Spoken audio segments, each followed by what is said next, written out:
Hello everyone, my name is Boris, and with the recent patch and rework, finally the wizard Space Lizard has made it out of the Twitch chat and is starting to terrorize the ladder. We're going to first look at how to approach the comp and then jump into a game with a pro. In the rework, Aurelion's scaling got adjusted to change from the ability damage dealt. Therefore, you're looking to mostly try to pump out as many casts and have those casts be effective in order to scale Aurelion up. Therefore, Jewel Gauntlet has become by far the best item Aurelion can have, and since we're running a Jewel Gauntlet, you generally want to run Nashers in order to get the caster casting. However, you can also slam in a Spear of Shojin if you're in necessity to kill a sword. Now, to unlock Aurelion, we need to run 5 Targon units. Therefore, we're going to Fast 8 and try to slot in the 5 Targon units. And as soon as we do so, as soon as we unlock Aurelion, we're going to be dropping a Felios. Once you hit a Seraphine, it's fine to drop a Zoe. However, if you do have her at 2-star, it is fine to keep her around as she's going to be providing that extra shred. And we are generally looking to upgrade one of our frontline units, as Aurelion needs to get those casts going and stacking, and is going to be lacking a little bit behind the damage at the very start point. Once we make it to level 9, we have quite a few options how we can approach the line. One of the better ones that's currently performing is playing around the Shurima, especially since Renekton is unlocked through win streak, so there is some stat bias. However, he's one of the better holders for your AD items, and having an early Azir is definitely going to help you do that, and it's going to pair well together with the Disruptor with the Seraphine. Now, another variant that has seen quite some success is playing around Tibbers and Annie. Tibbers being very strong tank if you're able to 2-star him, plus is going to provide that extra 4 Arcanist to pump in even more damage into Aurelion. Now, however, if we are playing around the Skarner, especially if we 2-star the Skarner earlier on level 8 as another great tank to seek for when we're doing our roll down, we can just use any other AD items on Shyvana. Otherwise, we're looking to essentially just toss any kind of AP items we have on the Seraphine, or maybe perhaps a Fiddlesticks or Annie later on, and the fighter items can then go into Shyvana or Tibbers. Now, without further ado, let's jump into a game. Now we're going to be jumping in here in game with Maikel, playing in the 3-cost encounter.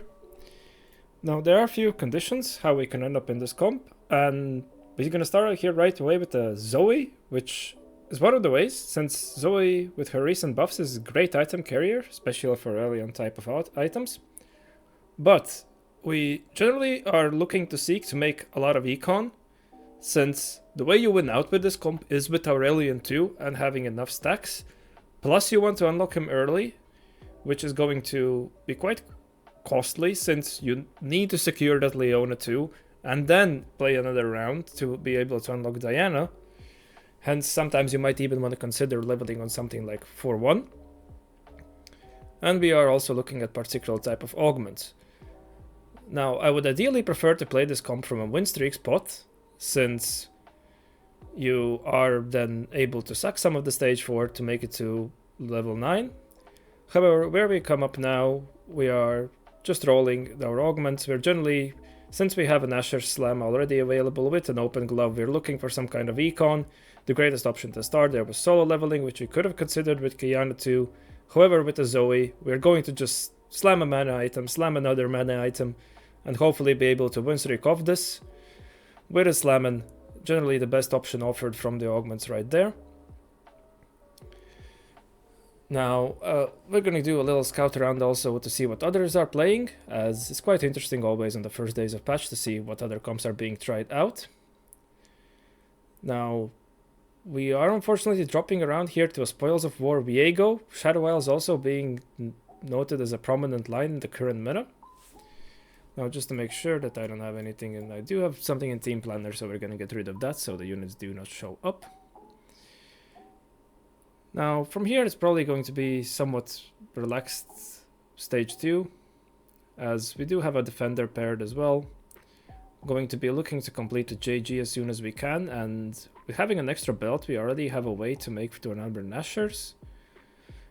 Or we perhaps could consider getting to open Yakshos, Adaptive Helm, there we go.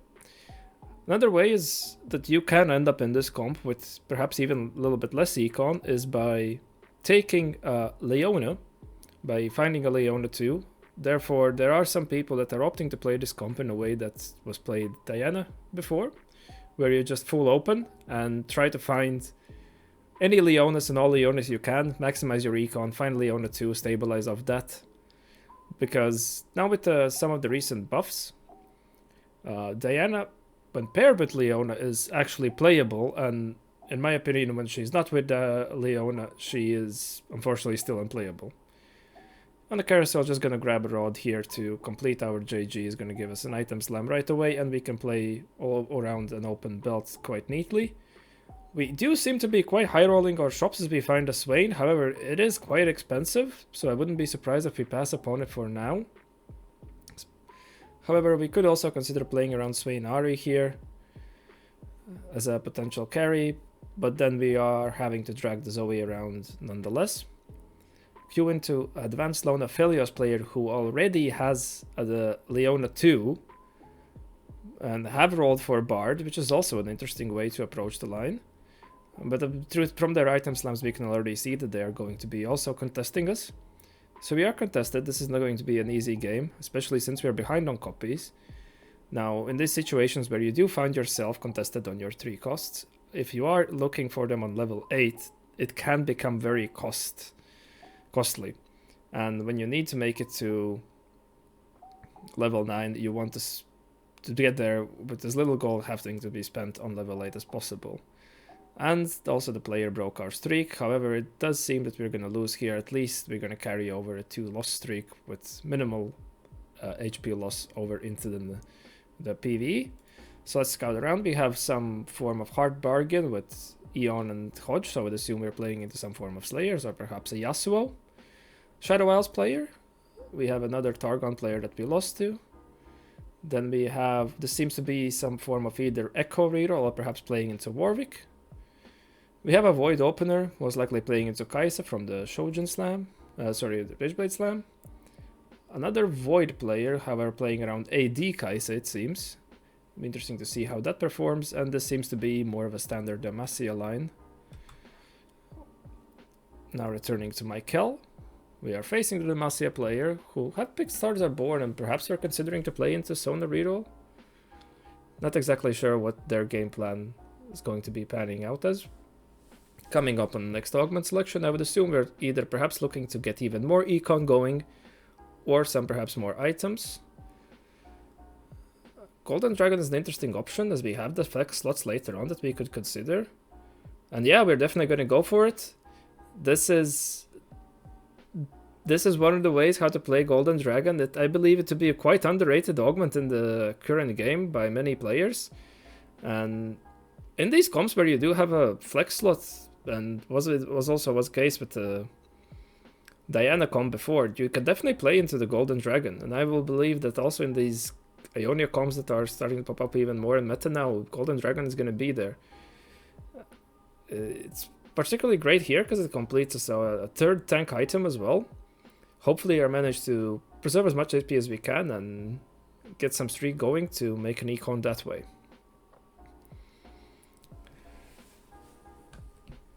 Now, not much going on, it's probably scouting around to see if we can beat all our matchups.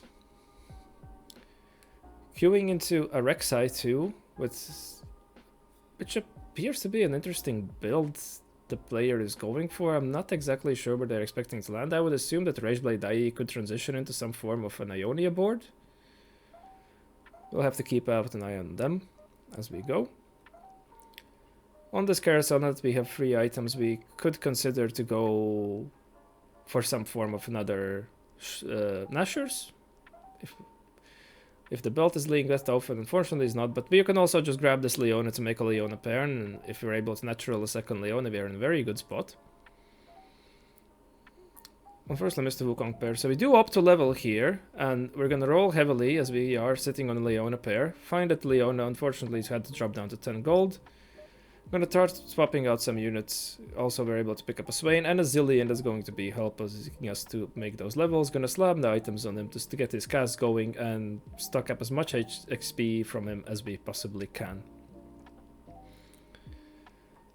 Now that the Viego 2 has fallen off, we're able to yoink around from the Shadow Isles player. One of the problems with the volatile line as such is that the Viego falls off, and then you are in a little bit of trouble if you are unable to keep up with the tempo, which is certainly harder to do in these high elo lobbies.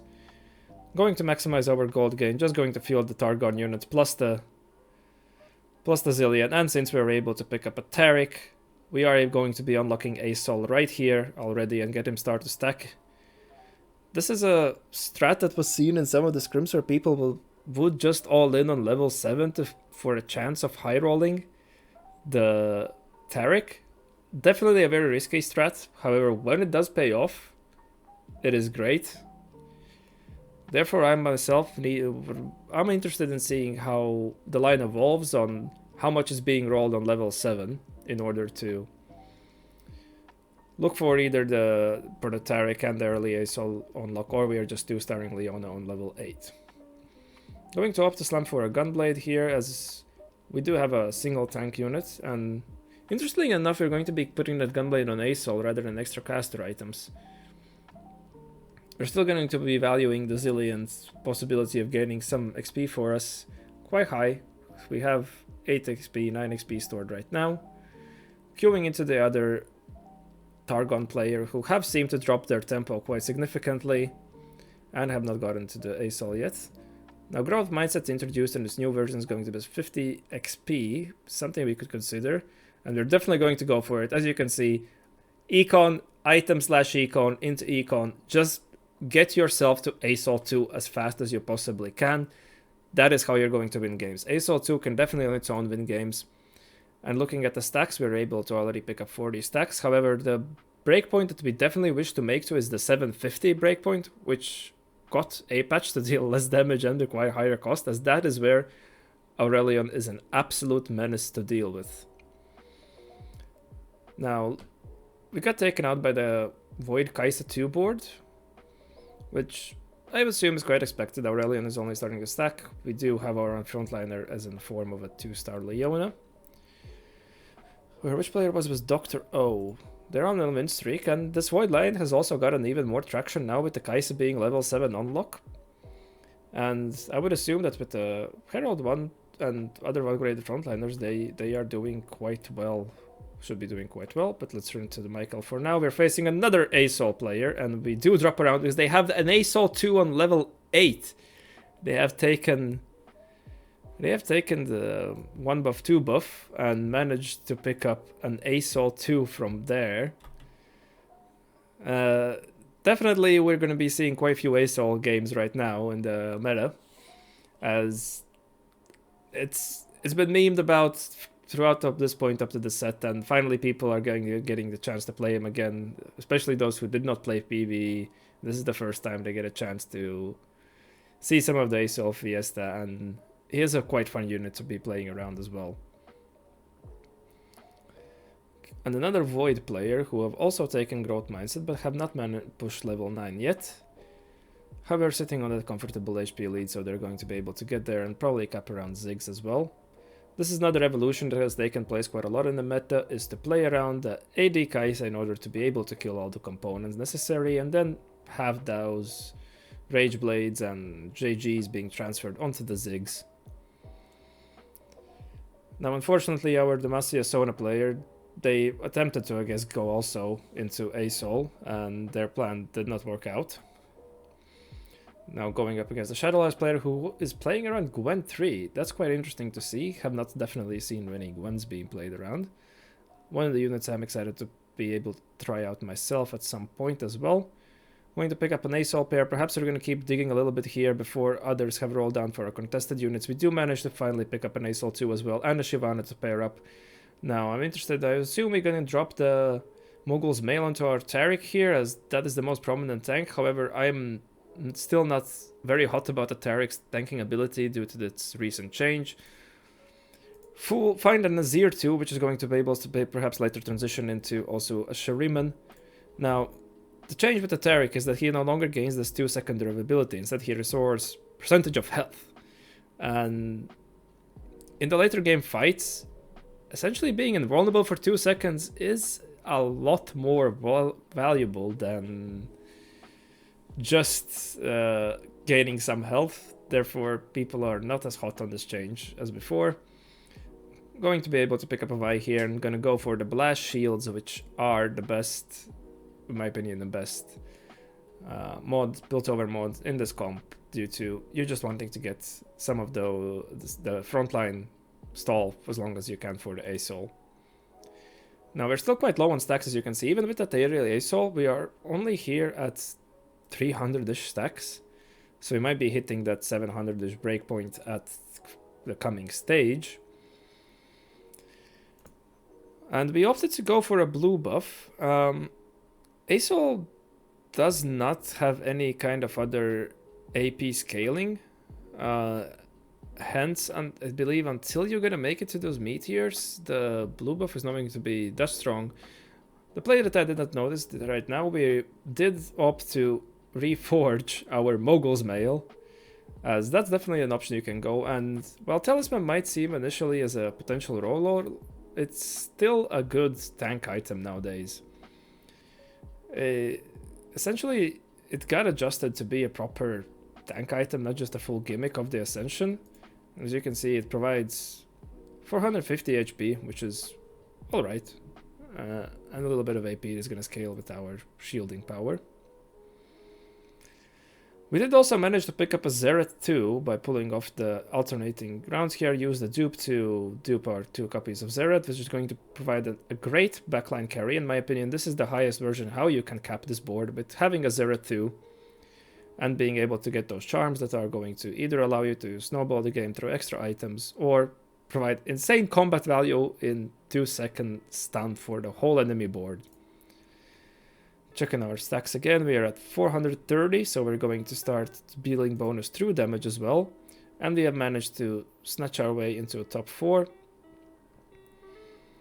Going into a Kaisa board, which appears to be going to the level 10 as well, to cap around perhaps Ziggs too. However, once that Zeret casts, their frontline is no longer a match to us. Paired with Asol, we're just starting to delete everything. Now, it looks like we're going to be making our own way to level 10, and probably would be considering slotting in something like a Fiddlesticks for an extra stall for our backliners. Now, coming up here on the item, we might be... I would assume we just... Oh yeah, we don't have a shred yet. That's one thing of dropping with Zoe. You do want to eventually find a way to get a shred. So now we have our utility fully sorted out. We queue into another Asol player who is opting to play around this Karner, which in my opinion is slightly superior to the Taric. And it's a very close fight. However, with the power of Zeret, we're able to make it out. Now we can also make our way to 10 and simply just slot in the third Shuriman as well without too much of a worry. Now we have to just do a mandatory any 3-star 4 cost check. We have a player that has made it to Baron 2, and we have a... Ooh, this is another interesting version we can see with Asol, with being played with Silas. Now, definitely something worth making note of. And we do seem to be beating even Baron 2 right away now as well. We have managed to close into the stacks.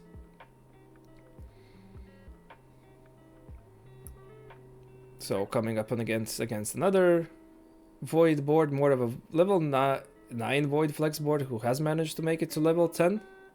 No Baron, and we do drop around to them. They have the advantage of the combat augments, especially with precision and grace being extremely strong, and picking up another longshot emblem, so they're going to be a threat to us at least until we get to that 750 breakpoint, where I believe which is the win out potential of this comp. Just going to roll here to see if we can perhaps upgrade some of our 2-cost units, or find a, well, on level 10 is going to be hard, so we're probably going to be looking to see if we can manage to snatch a Shyvana 2 up against the other Asol player who are playing around the Arcanist core with an emblem as well. Now, how are their stacks doing? They had significantly more stacks, however, with the Zera 2 seems to be the way to definitely cap this board. It seems just so much stronger, and with the charms coming, providing the extra power, which is making up for our lack of combat power.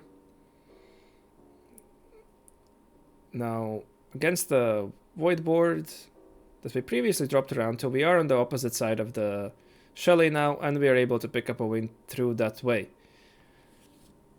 Very interesting to see how Maikel managed to cap this game out, playing around Asol and identifying the necessity to take extra eco on augments to be able to push to the next level and find that Asol 2 in a very contested lobby. I would like to thank you for watching, and I hope that you learned something just like I did, and I hope to see you in the next one. Peace.